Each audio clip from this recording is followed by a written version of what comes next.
et bienvenue sur Plume à Papote.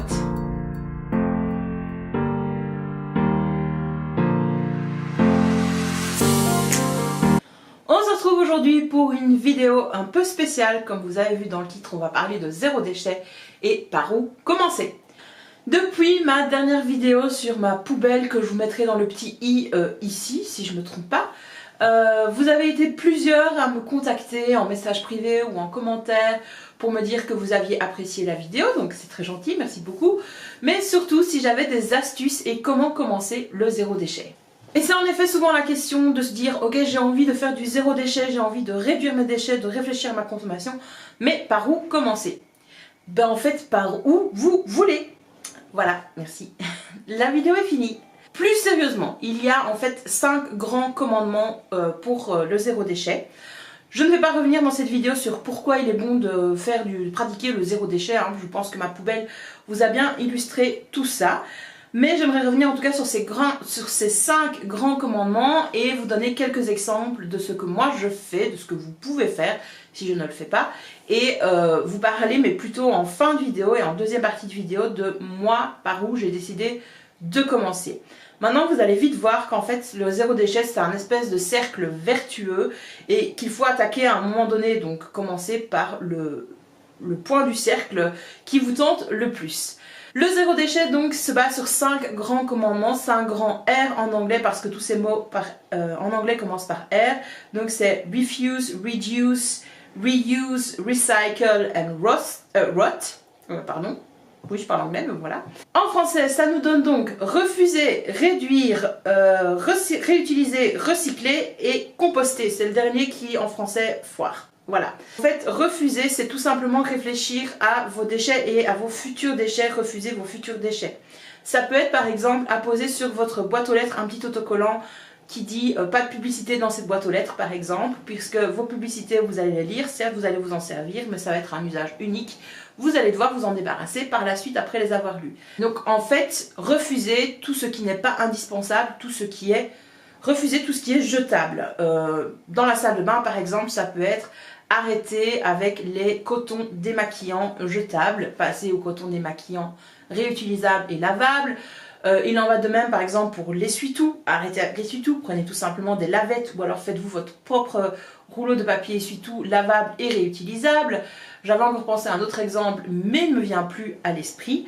Bref, c'est une première façon de pratiquer le zéro déchet. Une autre façon c'est réduire. Alors réduire, c'est-à-dire en fait réfléchir à comment changer sa façon de consommer. C'est arrêter en fait d'avoir du stock chez soi. Alors je vous jette pas la pierre, personnellement je l'ai fait aussi pendant quelques temps. J'avais énormément de stock chez moi, j'achetais mes courses en vrac.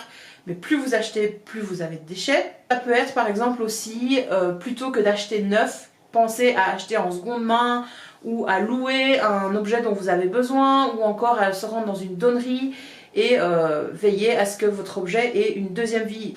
Même si vous voulez vous débarrasser de quelque chose, plutôt que de jeter votre objet à la poubelle, même si c'est dans le but de le recycler, essayez de le faire réparer ou alors de le donner à quelqu'un, enfin bref, de lui donner une deuxième vie. Personnellement, mais j'y reviendrai un petit peu plus tard dans la vidéo, moi j'ai commencé par là ma démarche zéro déchet. J'ai réduit mon utilisation de produits ménagers. Ça a été ma première étape dans le zéro déchet. Après, ça peut être plein d'autres choses, bien entendu. Cette étape de réduction, comme je vous l'ai dit, vous pouvez envisager de réduire tout simplement votre consommation. Comment éviter de gaspiller l'eau, par exemple, réduire la consommation en énergie avec les radiateurs, etc., etc. Bref, c'est un aspect ultra important. Troisième point, c'est donc réutiliser. Qu'est-ce qu'on entend par là? Eh bien, une fois que vous aurez fini vos stocks qui ne sont pas zéro déchet, trouvez une alternative. Un petit exemple concret, j'ai ma machine George. Je vous fais pas un dessin, vous voyez de quelle machine je parle. Je l'ai achetée alors que je commençais à réfléchir à une démarche zéro déchet, à une démarche un peu plus écologique, mais le marketing a fait effet et je me suis fait avoir, j'ai donc acheté George. Enfin, George est rentré dans ma vie. En sachant donc que je bois une tasse de café par jour et en fait je me fais couler 2 capsules, vous imaginez un petit peu le nombre de déchets. Ces capsules étaient présentes dans ma dernière vidéo et j'ai enfin trouvé une alternative qui me convient en attendant que George décède, parce que je trouverais ça totalement débile de m'en débarrasser, de revendre et ainsi de suite, à quelqu'un qui va continuer à acheter les capsules de la célèbre marque ça n'a pas beaucoup de sens. Donc j'ai décidé de garder Georges ici chez moi jusqu'à ce qu'il décède. Et en attendant, j'ai des petites capsules en fait en bioplastique que je remplis moi-même avec mon café équitable et biologique. Bien entendu, vous pouvez vous investir dans des objets en fait que vous allez pouvoir utiliser de différentes façons ou réfléchir à comment recycler l'objet mais chez vous en fait, lui donner une nouvelle utilisation. Quatrième grand pilier, c'est recycler. Alors pour le recyclage, je pense que je suis au point parce que j'habite dans une commune assez à la pointe, même si je me pose parfois des questions sur comment mes déchets sont recyclés ici en Belgique. Le recyclage, il faut quand même bien se dire que c'est un business, hein. C'est pas pour rien qu'on nous fait recycler, ça vaut des sous. Donc il y a bien entendu des petits problèmes avec le recyclage. C'est pour ça qu'il est important en fait de pratiquer tous les autres piliers avant l'étape du recyclage. Recycler c'est bien, mais pensez bien entendu à refuser, à réduire et à réutiliser vos objets chez vous et à bien mettre en place ces piliers-là, pas seulement recycler. Donc personnellement le recyclage ça me connaît depuis que je suis toute petite, on a toujours recyclé chez moi depuis que je suis toute petite. C'est obligatoire dans ma commune et vous avez vu la poubelle que j'ai sortie dans ma vidéo, hein, la grande poubelle grise. En fait je ne peux mettre que certains objets, que certains déchets dedans. C'est très très réduit en fait ce qui est accepté dans cette poubelle. Alors moi j'ai également décidé de m'attaquer à mes déchets recyclables, pas seulement à mes déchets non valorisables dans ma poubelle. Et donc une des mesures que j'ai prises en fait c'est acheter désormais beaucoup plus d'aliments dans des bocaux en verre plutôt que dans des conserves en métal. Le métal je sais que ça se recycle hein, et c'est très bien. Mais n'empêche que le verre, lui, est bien plus recyclable que le métal. Il est recyclable à l'infini. Et en plus de ça, moi, je peux réutiliser les bocaux chez moi. Donc, ils ne sont même pas obligés de passer par la case recyclage. On a tout le temps besoin de bocaux en verre. Retenez-le quand vous commencez une démarche zéro déchet. Vous allez avoir besoin de bocaux. D'office, trouvez-vous. C'est vraiment une des premières étapes, se dénicher des bons bocaux à avoir chez soi. Et enfin, le dernier pilier, c'est composter. Personnellement, en fait, à titre d'exemple, j'ai commencé par cette démarche-là. Enfin, c'est la deuxième chose que j'ai faite, je pense. La première chose, donc, c'était passer aux produits d'entretien fait maison.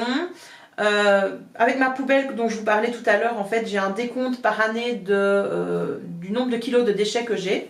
Donc, il y a 3 ans ou 4 ans, le nombre de déchets totaux dans ma poubelle s'élevait à environ 120 kg. Quand j'ai vu ça, je me suis dit, attends, c'est énorme quoi, je suis toute seule, j'ai 120 kg de déchets. Et donc la première chose que j'ai faite pour réduire cette poubelle-là, personnellement, ça a été de m'acheter un composteur en bois. Ça m'a coûté 25 €, donc c'était pas non plus un investissement de fifou, hein. Et plutôt que de mettre mes épluchures donc, dans ma poubelle traditionnelle, j'en ai fait un compost et l'année d'après en fait j'avais réduit ma poubelle de moitié, j'étais plus qu'à 63 kg de déchets. Allez-y, c'est franchement un des meilleurs moyens pour réduire ces déchets. Alors depuis ma poubelle a encore rétréci, je suis arrivée à 42 kg de déchets par an non valorisables. Donc qu'est-ce que j'ai fait? Eh bien toutes les étapes précédentes que je vous ai citées. Je suis passée à des achats en vrac et non plus en gros comme dans des magasins traditionnels. J'ai également arrêté les mouchoirs en papier. Ça a été une décision facile à prendre, mais plus difficile à réaliser parce que acheter des mouchoirs en tissu, c'est devenu très compliqué. Désormais, on n'en trouve plus dans les magasins. Donc moi j'ai eu la chance d'en récupérer grâce à une personne qui les donnait, qui avait tout un stock chez elle et qui les donnait. Donc une fois qu'on les nettoie à 90 degrés en machine, qu'on les repasse avec de la vapeur, ils sont désinfectés quoi, hein. Donc pour ceux que ça répugnerait un petit peu pour des questions d'hygiène, voilà, pas de panique. Personnellement je prends un mouchoir en tissu par jour. J'ai une petite pochette où mettre mes mouchoirs en tissu sales quand je suis malade. Et il n'y a pas de problème, je ne suis pas contaminée plus que ça. Par contre, il faut prévoir la dose. En effet, j'estime qu'avec 10 mouchoirs en tissu, c'est pas suffisant. Personnellement, j'en ai vraiment beaucoup pour qu'il y ait un roulement qui se fasse et que j'en ai toujours à disposition. Autre chose que vous pouvez faire, c'est arrêter le papier essuie-tout. Moi, c'est vraiment quelque chose qui a changé ma vie. C'est très perturbant quand les gens viennent chez moi et me demandent « T'as un papier essuie-tout » quand les enfants renversent ou des choses dans le genre. Je dis « Ben non, prends la lavette quoi ». Enfin... Alors il y a plein de gens qui disent que c'est pas hygiénique parce que on peut pas essuyer à terre et puis après essuyer la table. Alors personnellement j'essuie ma table jamais avec la lavette. Je mange proprement, je vais te dire. Donc le problème ne se trouve pas là. Et ma lavette, je la change en fait tous les 2 jours tout simplement. Il y a plein de façons de commencer le zéro déchet. Je ne peux que vous encourager à vous y mettre. Comme vous avez vu, il n'y a pas de bon moment ou de meilleure façon de commencer. Il faut juste commencez. Une fois que vous avez pris la décision, essayez de vous y tenir, mais surtout, soyez bienveillant avec vous-même. Moi, ça fait 5 ans que je suis dans une démarche zéro déchet et c'est toujours pas parfait. Je n'ai toujours pas une poubelle comme Bea Johnson par exemple, qui a un bocal de déchets pour toute sa famille en 1 an. Moi, j'en suis très loin. Je produis encore 42 kg de déchets. Est-ce que ça veut dire que mes efforts sont réduits à néant, ne valent rien? Non, loin de là. Tous les petits gestes comptent en matière de zéro déchet. Maintenant, ça servira à rien que je m'auto-flagelle. Ça ne fera pas avancer, je vais dire, la cause écologique ou la cause zéro déchet. Et parfois, vous retombez dans vos travers d'antan, de consommateurs d'antan. Pas de panique. L'important, c'est d'essayer et toujours dans la bienveillance. Je vous recommande également 2 livres parce que, comme vous le savez, ma chaîne est avant tout une chaîne de livres et une chaîne littéraire. Je vous conseille la lecture du livre de Bea Johnson, donc Zéro déchet, qui est vraiment une bible par rapport au zéro déchet. Personnellement, je trouve qu'elle va trop loin dans certains aspects de sa vie, mais c'est quand même un livre qui est très instructif. Le deuxième livre que je vous conseille, c'est celui-ci, Famille presque zéro déchet. Dans ce livre-ci, qui est très bien fait parce qu'il est illustré, vous avez plein de recettes zéro déchet pour faire vos cosmétiques, pour faire vos produits d'entretien maison. Pour info, ces recettes, elles se retrouvent également sur le blog de la famille presque zéro déchet, donc allez y faire un tour. Et vous avez également des extraits de leur blog, donc quand ils ont commencé leur démarche zéro déchet, on les revoit 2 ans, 3 ans avant. C'est aussi intéressant de savoir, bah oui, qu'on galère quand on commence le zéro déchet, tout n'est pas parfait. Et enfin, je vous mets en lien dans la barre d'infos un documentaire sur le zéro déchet, donc d'une famille de Parisiens, je pense qu'ils habitent Paris, oui c'est ça, qui se sont mis au zéro déchet et on voit un petit peu leur tribulation au jour le jour quand ils veulent changer leur mode de vie. Voilà, j'espère que j'ai répondu à vos questions les plus pressantes sur le zéro déchet. J'espère que je vous aurai donné envie d'essayer.